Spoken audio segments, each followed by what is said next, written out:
All right, happy Tuesday night, everybody. Welcome on into the Hat Creek Interior Studios. Corey Flanagan has created an amazing place at Hat Creek Interiors. They're on South Slide Road, 10101 South Slide Road. That's where the showroom is. You can get them hatcreek.us if you live outside the area, and you will find the greatest Western style furniture and accessories that you can imagine. It's, casual elegance, rustic, beautiful, everything you want. So check them out there at Hat Creek Interiors here in Lubbock, Texas. Now, tonight, Texas Tech basketball. Is this a trap game? Is this a bear trap game down in Waco? It's a sandwich game, as we call it in certain circles, that you've got a team that's coming off a big game against BYU, got a big game against Houston looming, weather permitting. And then in the middle, you got this sandwich game. And a lot of people like to bet against the team playing the sandwich game, and that would be Tech tonight. 1.5 point favorites, last I saw.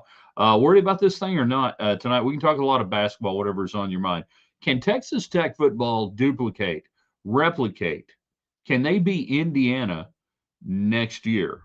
Why or why not? Are they reloading? Do you think Tech's reloading? Are they filling in the gaps? As Rocky Balboa once famously said, yo, Adrian, yeah, I got gaps, you got gaps. Maybe we can get together and fill some gaps. I don't know. And then Tuesday's best, the most dominant teams of all time, because I think Indiana football can go down as one of the most dominant single season football teams of all time. What they did all year long and winning the national championship last night. So, all those things tonight, we want to hear from you on the United Supermarkets chat line. In three, in two. Good evening, West Texans. All you fine, friendly folks out there who wish you were. I'm Ryan Hyatt, theraiderland.com. You get to hang out with us every day on the website at theraiderland.com, where we bring you the Raiderland hot links, the coolest, freshest hot links around Raiderland and beyond. If it matters, it's going to be cool. We're waiting for you. Also brought to you tonight by Middleton and Son, Farm and Ranch appraisals, sales, you name it. Nobody does it better in West Texas, beyond, surrounding states, probably across the country. Hey, if you're looking to buy or sell some farm or ranch property, you know who to contact. Give Charlie Middleton a call there at Middleton and Son. Also brought to you tonight by our friends in Red River, New Mexico.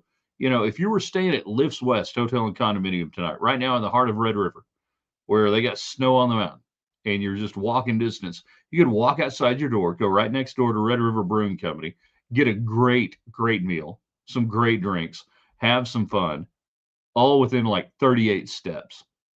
I think I tried to figure it out last time I was there. It's like 38, or it depends on where you start from, obviously. So here's to a Red River Brewing Company and the distillery now there in Red River. They got the tasting room just up the street. Really cool. And of course, our friends at Lifts West Hotel and Condominium. That's our home away from home where we're staying in Red River downtown proper. Want to go up the canyon? You can't do it right now because of the weather and snow, but later on in the summer, our friends there at Tall Pine Resort.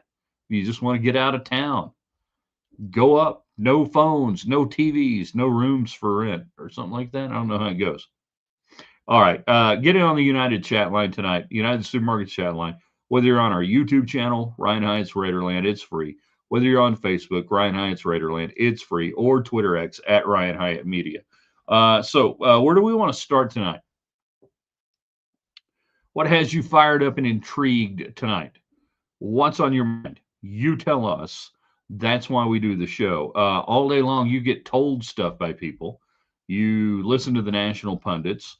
All day long, you get to hear what they have to say. Well, now this is your time to sound off, thanks to United Supermarkets, the grocery store that cares about West Texas and puts their names on things at Texas Tech. So it could be Tech basketball tonight. We use the term all the time about trap games, and I think it's trite and overused now. I like sandwich games much better. And as we said in the open, this is the game in between BYU and Houston. It's a Baylor team that's 1-4 in the Big 12. But look at who their three losses are to.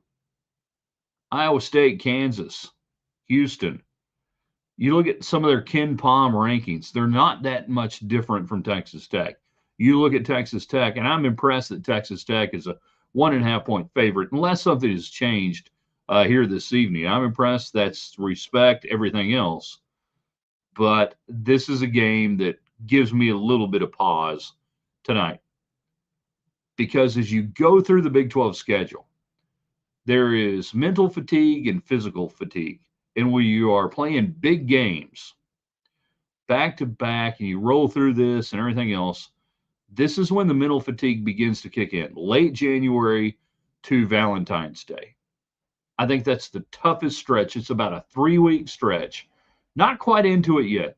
I would say next week is, I think, when I've watched it up close and personal, covering teams, being on the road with teams, that it's that last week of January where you think this season's never going to end. And then all of a sudden it's February. And you're looking at that calendar going, we got to go through all this stuff and all these games and all these trips, and we don't even get to March, This is when the mental toughness kicks in.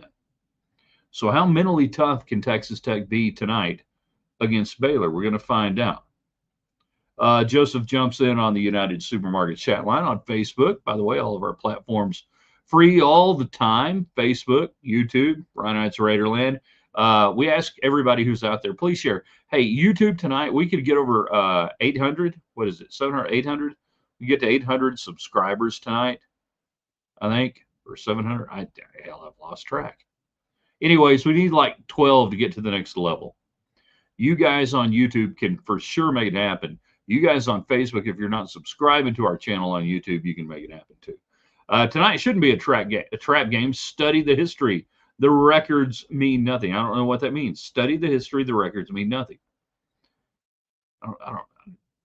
Yeah, it's a trap game. It's a sandwich game. It's a game in between. I'm telling you right now, this is a hard game, mentally and physically. And Baylor's better than their record indicates, and they're playing home. Jeff jumps in on YouTube. Grant always has them prepared. Every Big 12 road game is not a gimme, any Big 12 game not a gimme. We could be primed for a letdown. I don't even think it's so much a letdown.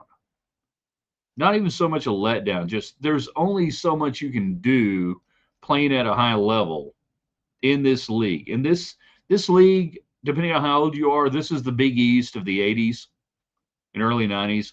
This is the ACC of the 90s into the early 2000s, the Big Ten of the 2010s.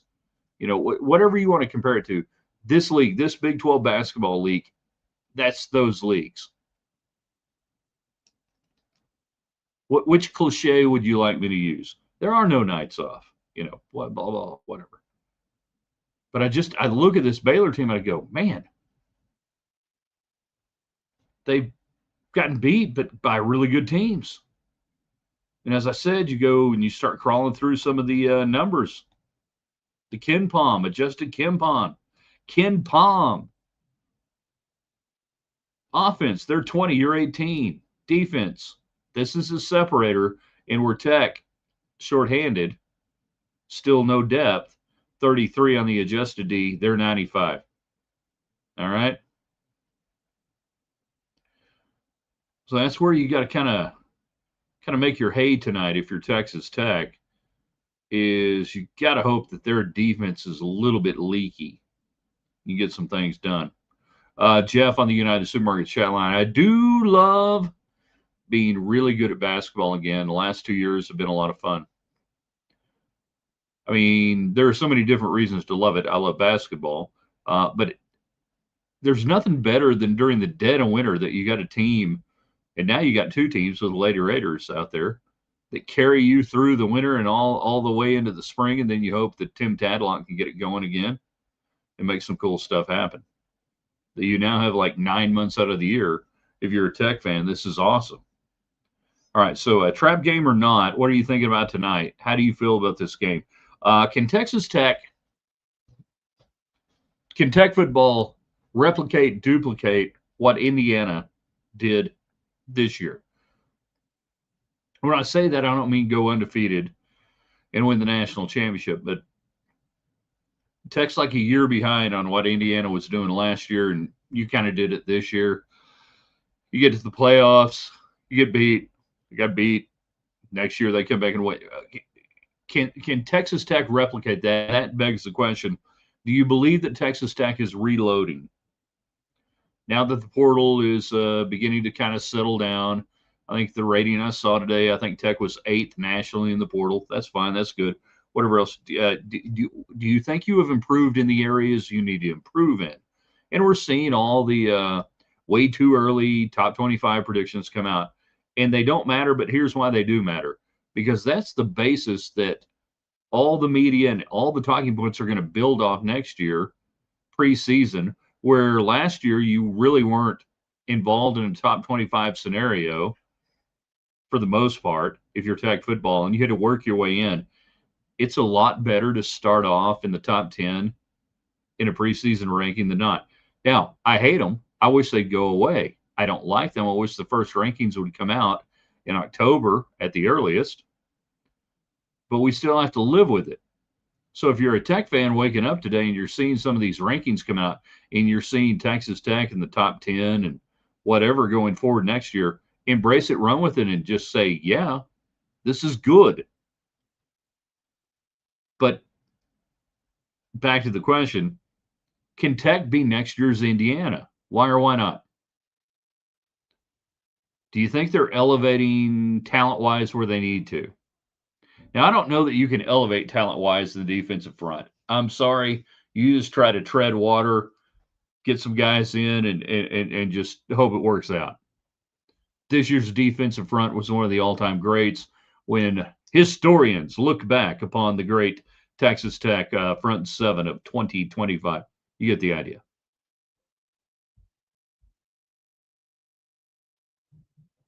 So where do you think it is? Can you be that team? Can you be Indiana? Because most people didn't think Indiana could replicate the success they had a year ago, and most people didn't think Indiana would be the national champion undefeated. Can Tech do that? Back to the United Supermarkets chat line tonight.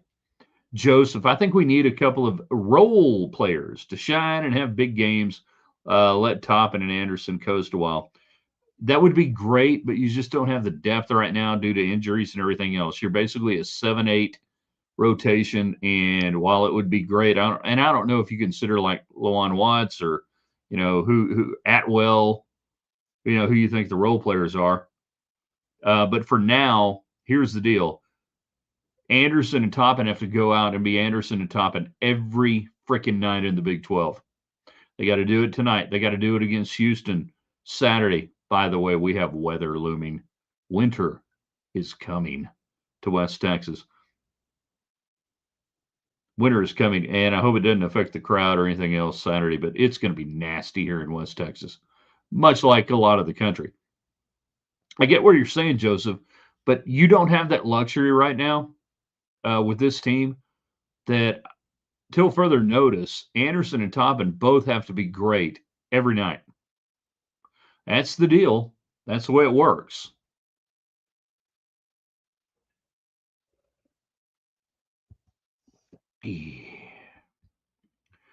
Jeff, he's on Facebook. The schedule is in our favor next year. We can do what Indiana did. Worried about the offensive line matching this year's D is going to be hard. I'll work backwards. Matching this year's D is going to be very hard. If you just come this close, you're going to be great. Now, the offensive line, what you're betting on is Zambrano, Ponton growing up a little bit. You add a little bit here and there, Sampson coming back. That what you want is what Miami and Indiana both showed you. The key to the great offensive line right now is age. It's age. It's guys who've had hundreds, thousands of snaps in your program. So you get a Felix Ojo in, highly respected offensive lineman. You need a couple of those every year. You got to get 4- and 5-star offensive linemen, keep them in the program, grow them, play them when they're sophomores, juniors, and seniors. Pay the hell out of them. You add in a little bit. You add in just a little bit. I fell into that trap this year. And I think it was Rob Bro on Double T97 who I heard one day during the morning talking about this. And he really nailed it, talking about how, we were kind of, I'm paraphrasing Rob, and if I'm kind of butchering what you were saying, but it's really not so much going out every year on the offensive line and trying to get 5 new guys. It's adding a piece here and there. It's growing up 5-star and 4-star recruits, and it's doing what Indiana and Miami had this year, which is guys that are 23 and 22 years old on your offensive line. That's the key. That's the key right there. Any word that highly doubted defensive end out of Missouri made his choice yet? Don't know, but Tech brought in a guy out of Kent State as an edge rusher within the last 24 hours. Forgive me, I don't know his name. So it kind of tells me maybe that's not going to happen. And if the dude at Missouri has gone somewhere, all right. Yeah, Tech brought in some cat from Kent State. Kent State? Yeah, I think it was. Was it Kent? Yeah. I've got Don Williams' story queued up. I think. I thought I did. Maybe I don't. Oh, where the hell did it go? No, I don't have it. Dadgummit. Had the latest transfer portal and everything else. Edge ends, edge rushers. We used to call them defensive ends, right? Outside linebackers, defense. Now you're an edge guy.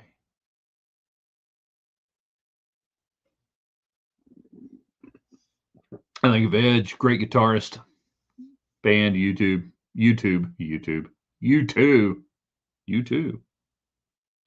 All right, so at Texas Tech and Baylor tonight, what do you think on this game? Can Texas Tech be the Indiana of next year? Why or why not? Why do you think they can? Why do you think they can't? Do you think they're reloading in the portal? All right, so let's go down a couple of reasons why they would be better. Do you feel like they're upgrading at quarterback with Brendan Sorsby over the much maligned and the oft injured Baron Morton? Do you think you're better there? Do you think the offensive line can be this much better? This much better. Receiving core, do you believe that you've added a little bit more speed? Maybe take the top off the defense just a little bit, and you've got all 3 running backs coming back, including at this point, anyways, Quentin Joyner, pardon me. So do you think you're better on that front? Defense, do you think you'll be appreciably worse? Where would you be worse? Well, obviously up front. Yeah. So do you think you've addressed that? And I'm going to use the term again, treading water, that if you can just tread water up front and be anywhere near what you were last year, this past season, that's pretty good. Linebacking core, you brought in the guy out of Kansas State. You feel like that's a pretty good addition. Secondary seems to be getting better. So we look at all those things and we go, okay, we use the term reload. That's a reload on a Big 12 championship team. Where do you think you're going to be better the most? What does that translate into this year? And also just the idea of in the program playing at that level, week in and week out. And remember, Tech was playing with fire, and I don't think we talked about it enough. After the loss to Arizona State, Tech was playing with fire the rest of the year, that in that building, they knew any loss, any screw-up, anything that happened, they were done. They were not going to make the college football playoff. They were not going to make the Big 12 title game. And they handled that pressure. Joey McGuire and his staff handled that. I don't think we talked about that enough. I really don't. That regardless of whatever else happened beyond that, to get to the point they got to the Big 12 title game, to me, we don't give them enough credit for doing that. So where do you think they are next year? JCTT Tech should be good by around 8 tonight. Well, good. That's time the game starts. Thank you for your attention to this matter. Yeah. Jeff, welcome to the Hall of Fame, Carlos Beltran and Andrew Jones. Yeah, I saw that. The only 2 getting the required threshold of votes. Who are the other votes? All right, so Beltran got 84.2. Andrew Jones, 78.4. Good. Chase Utley, 59. Well, I mean, huge drop-off after that. Then you got Andy Pettit. Andy Pettit, 48.5, and every year it's probably dropping down. I'd watch the track on his votes. Andy Pettit seems like a Hall of Famer, doesn't he? Right? I mean, Andy Pettit seems like Hall of Famer. Felix Hernandez, A-Rod, 40%. Manny Ramirez, 38.8. Bobby Abreu, Rollins. Cole Hamels, 23.8. Thanks for showing up. Dustin Pedroia, Mark Burley, Omar Vizquel, David Wright, Francisco Rodriguez, Torrey Hunter, 8.7. I like going to the ones at the bottom that somebody had to vote for, right? Like, we're getting to the point where somebody in the Baseball Writers Association of America, which I was nominated to join at one time in the 1990s. I did not. So let's go the under 1.4% Mario Mendoza line of Edwin and Carcianone at 1.4. Shin Su Chu, 0.7. Matt Kemp, 0.5. 0.5 Hunter Pence. Rick Porcello, 0.5. Alex Gordon, the former Nebraska Cornhusker, 0.2. Nick Markakis, 0.2. And then welcome into the. I got as many votes as these guys: Daniel Murphy, Howie Kendrick, and Gio Gonzalez. Got no votes. That's awesome. Yeah, Baseball Hall of Fame. Put them all in, I say. Tech has more talent across the board. Indiana, all about a D no one can figure out. Tech is going to be so much better than schedule. We will not know deficiencies until too late. How to avoid that? All right. So I think what you're saying is you don't think the Big 12 is very good or tough, so you don't know how good you are until you get into the college football playoff. How do you avoid that? Well, you can try to play a better non-conference game early on, but in reality, it just doesn't doesn't do too much in September. I think to do that. I mean, play better games than what you played this year. You run the risk of getting into the elimination game format like Notre Dame and Miami did this year, and that was an elimination game format. I understand coaches not wanting to do it, but you can play better teams, equivalent teams, or not equivalent teams, but at least P4 in better games. So I'm with you. Finally, loved AY Anthony Young for the Mets. Yes, Anthony Young lost 23 straight. We can replace Indiana next year. We could have done it this year if we would have had a more polished offense.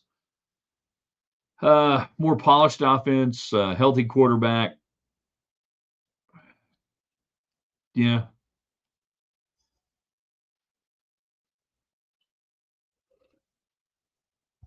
I mean, you look at the Tech defense, you look at Indiana defense and Miami. Let's say those are the three best defenses out there.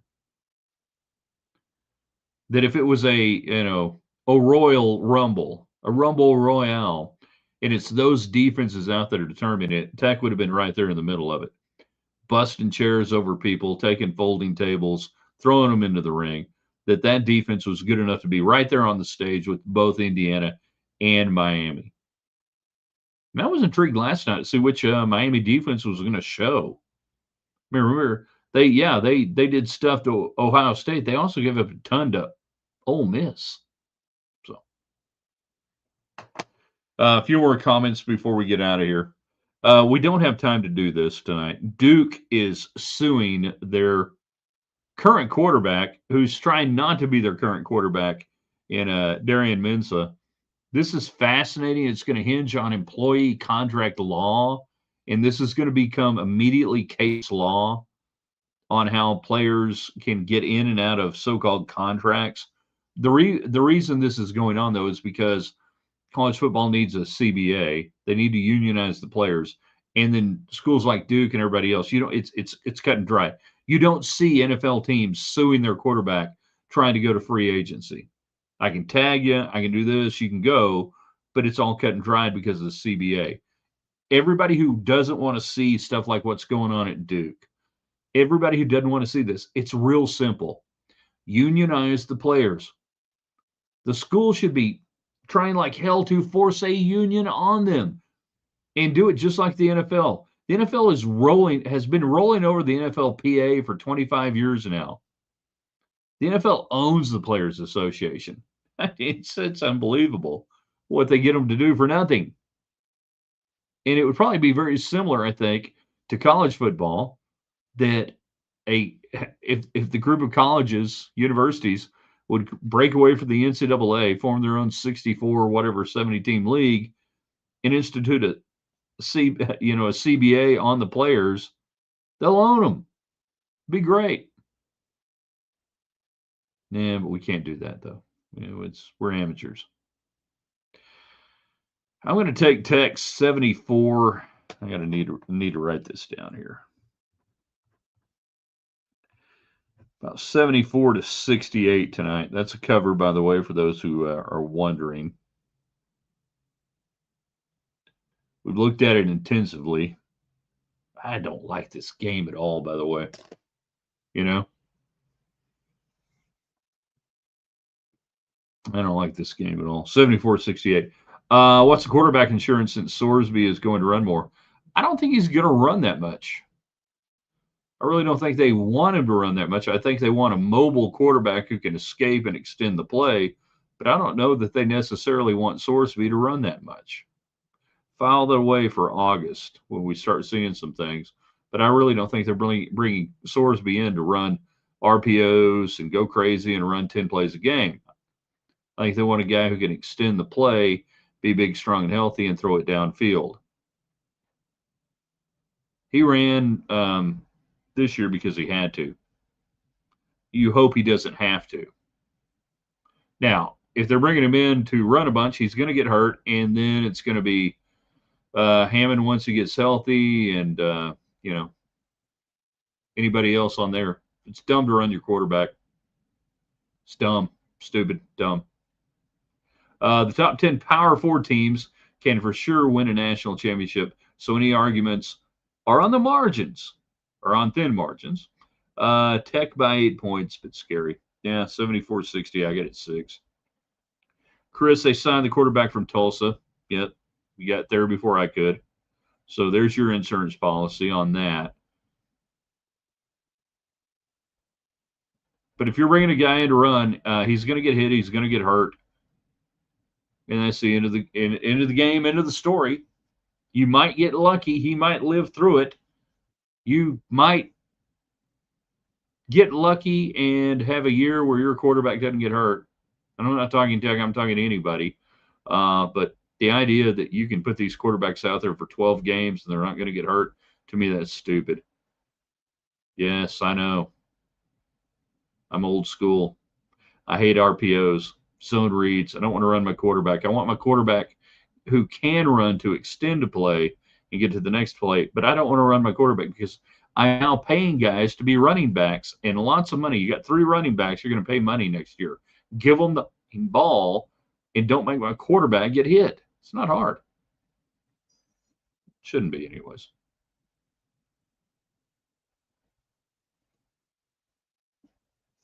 All right, tomorrow, What If Wednesday?